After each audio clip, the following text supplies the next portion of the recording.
বিসমিল্লাহির রহমানির রহিম। ভাই ও বোনেরা, যে যেখান থেকে আমাকে দেখছেন এবং শুনছেন, আপনাদের সবাইকে আমার সালাম, আসসালামু আলাইকুম। আশা করি আপনারা ভালো আছেন, আমিও ভালো আছি।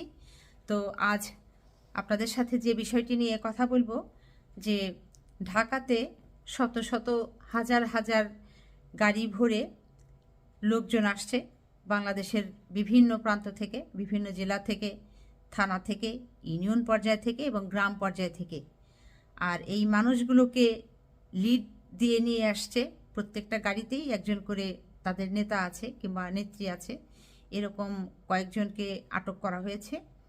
তো দূরপাল্লার গাড়ি ঢাকাতে আসবে যাবে, এটি তো স্বাভাবিক, কিন্তু এটি যখন অস্বাভাবিক হারে দেখা গেল যে ঢাকার বিভিন্ন প্রবেশদ্বার দিয়ে এই 52 সিটের বড় বড় বাসগুলো ঢুকছে, তখন মানুষের মনে একটি সন্দেহের সৃষ্টি হলো।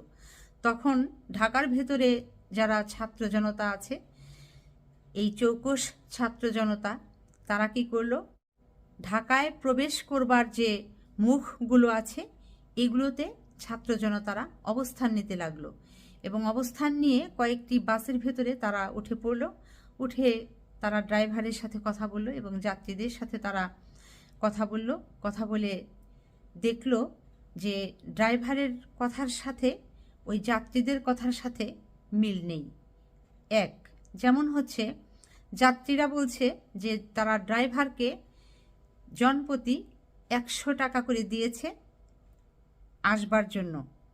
ধরেন যশোর থেকে একটি বাস ঢাকাতে এসেছে, বাস ভাড়া হচ্ছে 20,000 টাকা। এটি ড্রাইভারকে মেটানো হয়েছে যে যশোর থেকে এই লোকগুলো 52 সিটের একটি বাসে করে 52 জনকে এনে সে ঢাকার শাহবাগে পৌঁছে দিবে। এই হচ্ছে ড্রাইভার বলছেন।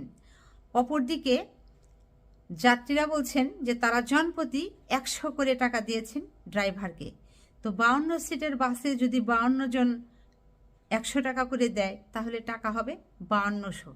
কিন্তু ড্রাইভার বলছেন 5200 টাকা কিন্তু সে পাননি, তিনি পেয়েছেন 20,000 টাকা। আর কোনো যাত্রীর সাথেই তাদের ড্রাইভারদের কথা হয়নি, ভাড়া নিয়ে চুক্তি হয়নি। ড্রাইভারের সাথে ভাড়া যিনি করেছেন, চুক্তি যিনি করেছেন, তিনি মাত্র একজন ব্যক্তি, একজন লিডার, তিনি এই টাকাটি ড্রাইভারকে দিয়েছেন। এই দেখেন দুজনের সাথে কথার কত অমিল, যে ড্রাইভার বলছেন ভাড়া 20,000 এবং তাই 20,000 টাকা একজন তাকে দিয়েছে, যে যশোর থেকে গাড়িতে করে এই 52 সিটের বাসে 52 জন লোককে ঢাকায় শাহবাগ এনে পৌঁছে দেওয়া পর্যন্ত হচ্ছে তার দায়িত্ব। অপরদিকে বাসের ভেতরে বসে থাকা যাত্রীরা তারা বলছেন যে তারা তাদের পকেট থেকে 100 টাকা করে ড্রাইভারকে দিয়েছেন, আসলে তো তা দেননি। এবার আসেন যে কতগুলো গাড়ি এই দূরপাল্লা থেকে বাংলাদেশের বিভিন্ন জেলা, থানা, ইউনিয়ন এবং গ্রাম পর্যায় থেকে এই ঢাকা শহরমুখী এসেছিল।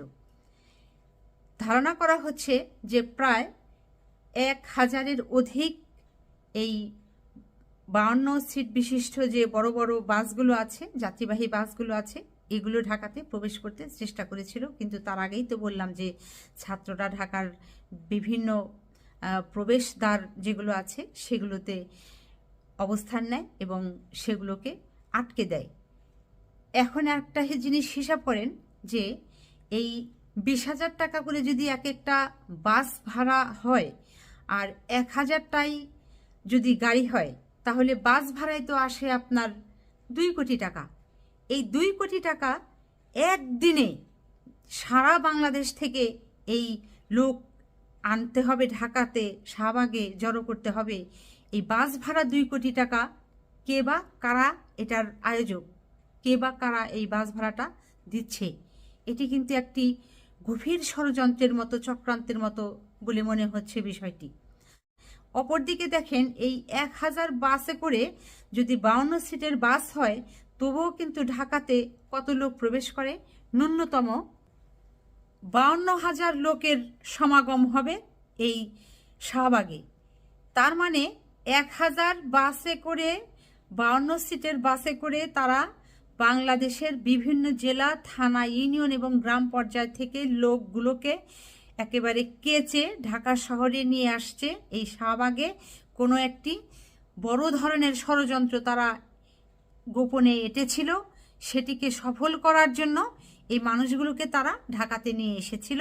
তাদেরকে 1,00,000 টাকা থেকে শুরু করে 1 কোটি টাকা পর্যন্ত ঋণ দিবে এই মিথ্যা কথা বলে। এখন তো এটি প্রকাশ পেয়ে গেছে, তারা ধরা খেয়ে গেছে, যে কারণে তাদের হয়তো সেই কুমতলবটি কুচক্রান্তটি সফল হয়নি। এবার আসা যাক আরেকটি বিষয়ে। এখন দেখেন যে এই একই দিনে সনাতনী হিন্দু ধর্মাবলম্বীদের যিনি নেতা চিন্ময় কৃষ্ণ দাস, তিনি এই একই সময়ে বাংলাদেশ ছেড়ে অন্যত্র চলে যেতে ছিলেন। তখন তাকে বিমানবন্দরে আটক করা হয়েছে এবং তাকে যখন আটক করা হলো তখন চট্টগ্রাম থেকে শত শত মানুষ এমনভাবে গর্জে উঠছে যেন তারা বাংলাদেশটাকে পারলে এই মুহূর্তেই চিবিয়ে খেয়ে ফেলে। এটির কি দাঁড়াচ্ছে অর্থ?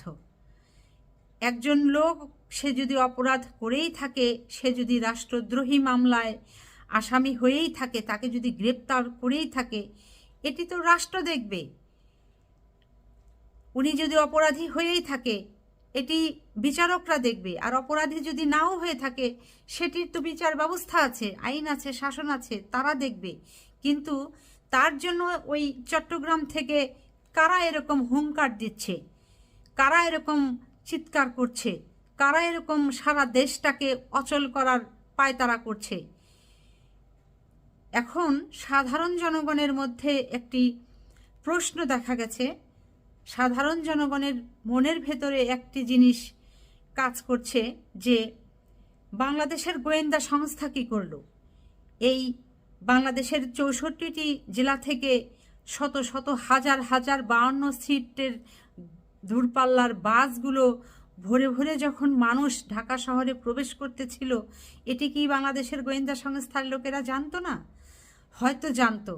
এখানে ধারণা করা হচ্ছে যে এমন কেউ আছে যারা এই আওয়ামী লীগের এজেন্ট হয়ে, ভারতের রয়ের এজেন্ট হয়ে এখানে গোপনে বসে আছে, কাজ করছে। তারা এগুলো সবই জানতো, কিন্তু জেনেও তারা এটি প্রকাশ করেনি, কোনো পদক্ষেপ গ্রহণ করেনি। এটি সাধারণ জনমনে এখন প্রশ্ন উঠেছে। দূরপাল্লার বাসে করে যাত্রীরা যারা এসেছেন তাদের অনেকের মোবাইল ফোন চেক করে দেখা গেছে যে তারা যে আজকের এই প্রোগ্রামে আসছেন, বিভিন্ন জনের সাথে তারা যে বিভিন্নভাবে মেসেঞ্জারে, হোয়াটসঅ্যাপে, ইমোতে চ্যাট করেছেন, কারোর সাথে যে কথাগুলো বলেছেন, কি ধরনের কথা বলেছেন, কি ধরনের তারা চ্যাট করেছেন, লেখাগুলো তারা টাইপ করেছেন, বিভিন্ন কনভারসেশন থেকে বোঝা যাচ্ছে যে এই যাত্রীগুলো আসলে জানতো যে তারা কেন এখানে আসছে। কিন্তু তাদের যেহেতু ওটি মুখে শিখিয়ে দেওয়া হয়েছে যে ধরা খেলে তোমরা এই কথাটা বলবা যে ঋণ নেওয়ার জন্য আমরা এখানে এসেছি, তোতা পাখির মতো শিখিয়ে দেওয়া সেই বুলিটাই তারা এখন ছেড়ে যাচ্ছেন। কিন্তু এতে কি তারা মুক্তি পাবেন? এতে তো তারা রেহাই পাবেন না, মুক্তি পাবেন না। তাদের মোবাইল ফোন চেক করে দেখা গেছে যে তারা আওয়ামী লীগের একটি চক্রান্তকে সফল করার জন্য তারা ঢাকামুখী হয়েছিলেন। ঢাকাতে এই শত শত হাজার হাজার লোকজন সমবেত হতে চেষ্টা করেছিলেন, কিন্তু তার আগেই তাদের এই পরিকল্পনাও শেষ হয়ে গেল, শুরুতেই শেষ হয়ে গেল। তো আজকের ঢাকা শহরের যে অবস্থা, এটি তো আসলে সেই শেখ হাসিনার একটি ভিডিও কল ফাঁস হয়েছিল, সেখানে যে চক্রান্ত করা হয়েছিল, সারা দেশকে যেভাবে অচল করবার একটি প্রয়াস দেখিয়েছিল বাংলাদেশের মানুষকে শেখ হাসিনা, সেটির প্রতিফলন কিনা এটিও কিন্তু খতিয়ে দেখার একটি বিষয়।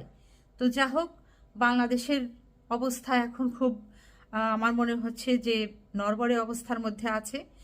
যা হোক, সবশেষে বলবো, বাংলাদেশে ভাই বোনেরা যারা আছেন আপনারা সবাই সাবধানে চলাফেরা করবেন। আপনাদের সন্তান যারা আছে তাদের স্কুল কলেজে পাঠানোর সময় সাবধানতা অবলম্বন করবেন এবং কে কোথায় যায় না যায়, সঠিক সময়ে আবার ঘরে ফিরে আসে কিনা তাদের খোঁজ খবর ঠিকমতো রাখার চেষ্টা করবেন।